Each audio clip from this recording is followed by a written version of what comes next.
Now, Jay Fitz, the last time I saw him, had a Raiders helmet on. I don't know that he's pumping the Raiders helmet for you today for our audience. However, he is with us now on the Boardwalk Honda Hotline. He's getting ready for the draft. He's got a lot going on for the draft, so we'll let him kind of tell you his role in tonight's draft, get some draft thoughts from him as Spain and Fitz host Jason Fitz joins us right now on the Boardwalk Honda Hotline. No helmet.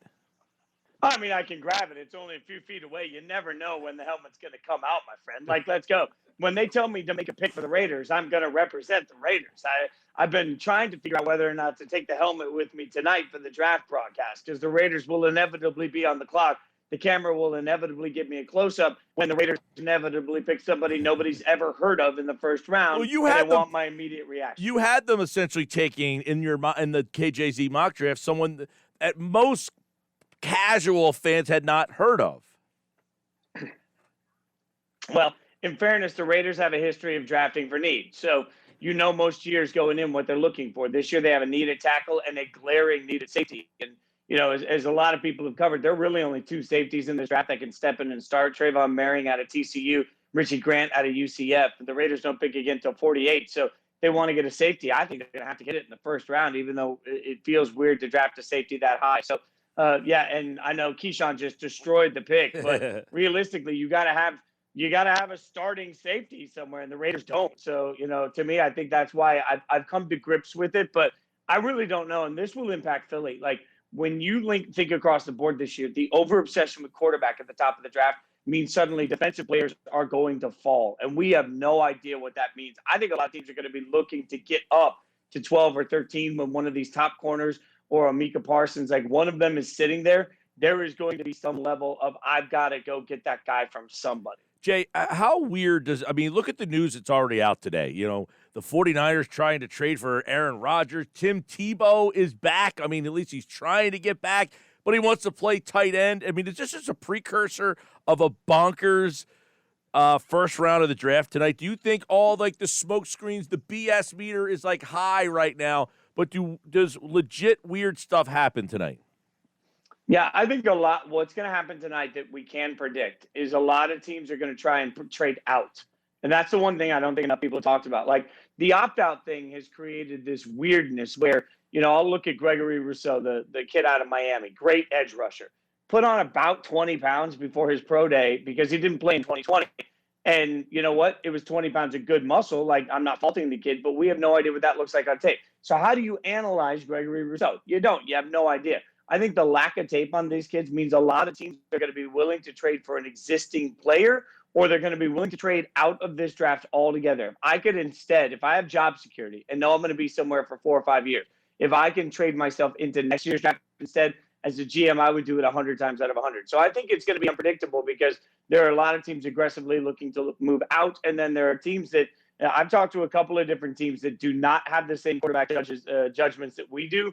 So I still think that Justin Fields is going to be a coveted quarterback at the top of the draft, which means somebody, cough Chicago, is going to overpay because jobs rely on it. I think somebody's going to overpay to move up big.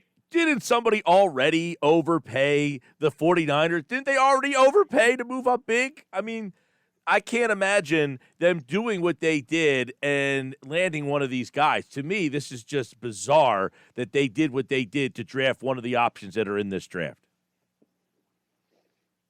We talked to somebody on Spain and Fitz from KMBR, and I asked him, why all the smoke screens? Like, I don't get it. When you're moving up that high, just make your dang pick, right? And the answer, the only answer he gave me out of all the different possibilities that made sense is San Francisco really likes the attention. They just want to be part of the conversation, and they like stirring everybody up. This is that kid that we all knew in high school that didn't really care about the final grade. He just cared about making sure he agitated everybody along the way. I think that's what the 49ers are doing. I think they're squarely set on who they're going to draft. I still hope it's Justin Fields, but there's enough smoke around Mac Jones that I'm guessing that's who it's going to be.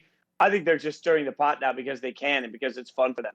Yeah, I know that they are going to probably take a quarterback. Let me ask you this, though. If you were the Jets at 2, would you have traded Darnold to take one of these guys? Or do you have the second pick and you're like, hey, this is a good opportunity for us to do something different, maybe trade out? Or did you feel like if you're the Jets, you had to get a quarterback again? I think they just made a huge mistake in getting rid of Sam Darnold. Not because Sam Darnold's great, but because Patrick Mahomes on that roster last year would still have been a 6-10 team. Like, if your team is that bad Right. that the best player in the NFL can't save you, the hell are you going to do with the quarterback at 2 overall? So Zach Wilson's coming into a situation where, frankly, I don't think it's a great situation for him. And I think he's a huge unknown. I hope he works out, but let's be real. I mean, you're talking about a kid that made more plays. That Stats and Info did the deep dive for us on ESPN. He made more plays out of the pocket, or what they call out of time. So he took too long to make the throw, than any other quarterback in college last year. His athleticism saved him, but you can't do that in the NFL. So just because he throws the ball like Mahomes when he's under pressure, everybody's in love with him. But we have no idea what that means for how he'll actually process a real defense in the NFL. I have a hard time taking a guy at number 2 that lost a football game to Coastal Carolina. That's just me.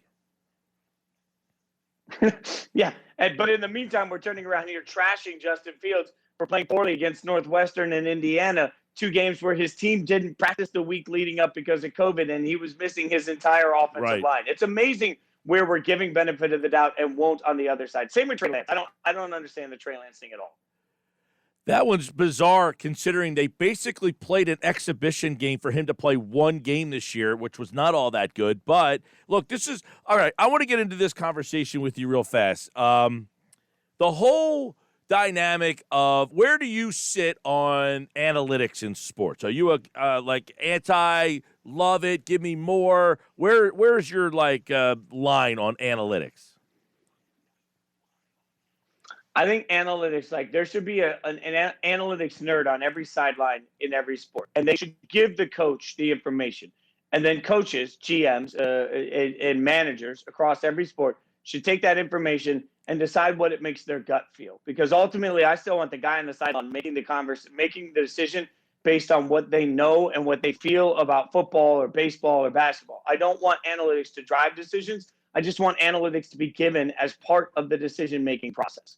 Right. So, see, I'm not an anti-analytics guy. Even if I loved them, even if I was swore by them, I feel that it's just overkill. We have too much information now in sports. If you gave me the checkbox to say, would you like analytics or get rid of them? I'd say get rid of them. We have too much information. Just your roster against my roster. Who's more talented? Not who has more information. Just play the damn game. I feel like we have overkill of information. And when we hear these stories about dysfunction in front offices, I feel that every team has dysfunction because there's too much information. Too much information in sports. Sports is supposed to be simplistic. Too much info, get the numbers out. I think part of the reason we have so much information is because, on the media side, to be honest and blunt, I think there's a lot of people that just don't watch enough. And so they can read a stat pack and then have some information they can go with, and that's what they make their decision on. In front offices, you'll always have this divide, I think, of guys that have come up from, lesser playing backgrounds that this is what they rely on. Hey, I've got the information. I've studied the game. And I studied the game. I obviously didn't play it. I'm a little guy. But then when you've got this sort of confrontation between somebody that did play it versus somebody that didn't play it, and analytics become the answer, I think that's where analytics become the problem. I can have all the analytics all day, every day about the offensive linemen in this draft. If I take those to Mike Gill Jr. and he says, yeah, but, I listen to his yeah, but, because while he may not have made it in the NFL, he was a hell of a player in college football. And I'll look at the college tape and say, hey, tell me why you think that way. Here's what the numbers say. And he'll tell me, and I'll listen to that all day because I think numbers they're a good foundation, but realistically, you've got to listen to the people that play. Yeah, I mean, this kind of stemmed from the other night, Alec Boehm hit a line drive at a exit velocity of 106, to which, Jay Fitz, his expected batting average on said exit velocity is 800.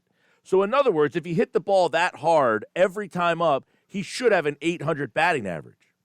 That, to me, what am I supposed to do with an expected batting average because the exit velocity off that particular at-bat?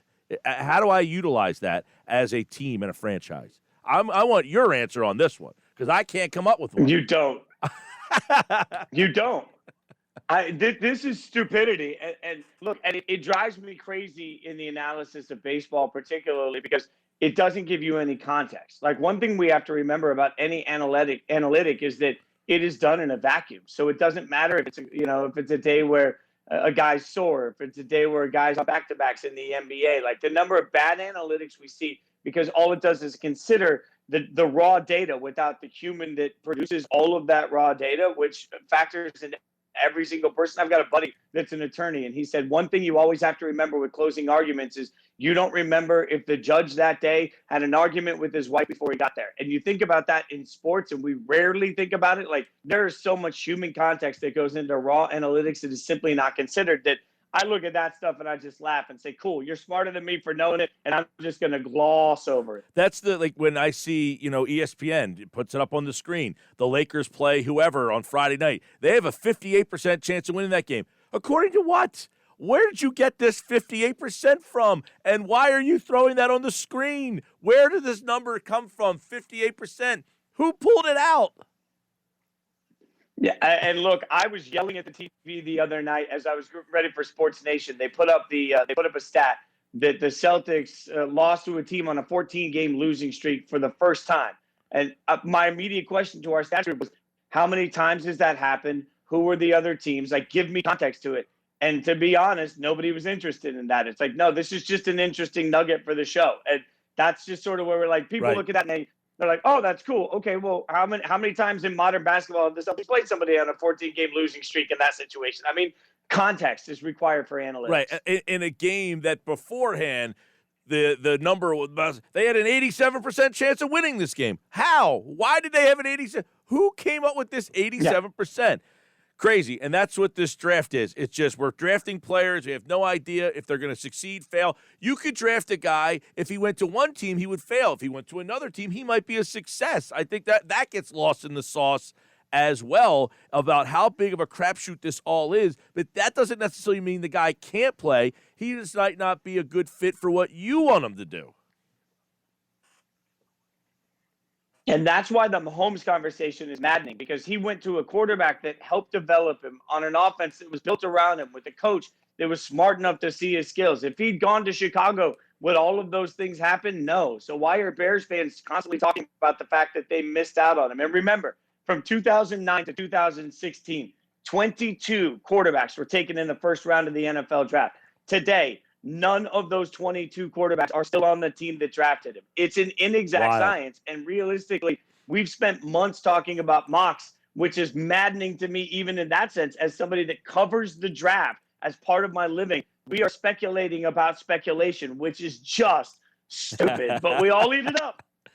See, and this is like a Seinfeld episode. I brought us all the way back. I got you to get me where I wanted to end. You just said it. The Eagles fans, how did we pass on Justin Jefferson? You're now assuming that Jefferson would have had 1,400 yards had he been playing in your lousy offense, which there's no guarantee of. You know what would happen if the Eagles drafted Justin Jefferson? We'd be complaining about why we got the worst receiver of the group. And I'll add one more to that. A smart sports writer told me years ago, every single year we talk about how brilliant the Patriots were for finding Tom Brady in the 6th round of the NFL draft, without ever acknowledging that the New England Patriots failed on Tom Brady 5 other times. Remember, if anyone had known he was going to be Tom Brady, the Patriots would have taken him with their first pick, but they didn't, or their second pick, but they didn't. If the Vikings had known Justin Jefferson was going to be Justin Jefferson, he'd have been drafted in the 1st round. There would have been no opportunity for him. Everybody misses on a prospect not taken in the 1st round. We just forget to acknowledge that point. Yeah, that's the DK Metcalf. But people fail to mention that not only did Metcalf get passed over in the 1st round and the 2nd round, the Seahawks passed on him twice before they finally took him, because they had 2 picks ahead of him, and they got him with their 2nd pick of the 2nd round. The Inexact Science starts tonight at 7 o'clock here on 97.3 ESPN. Jason Fitz, what are you doing for the draft tonight?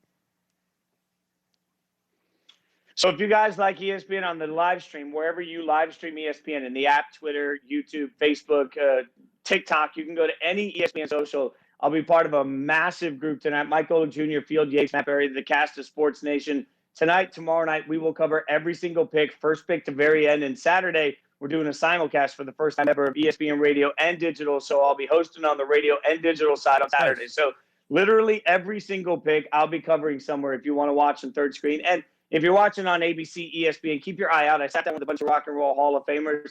They're going to play those vignettes throughout the course of all of the draft on both networks. So even if you don't like me, you're going to have to watch me during the draft. Let's go. And Saturday, you'll hear Jay Fitz right here on 97.3 ESPN from noon until 7. We'll have draft coverage here on 97.3 ESPN. And he, like all guests, appeared via the Boardwalk Honda hotline. I really wish I got the helmet, but I'll settle for just your face.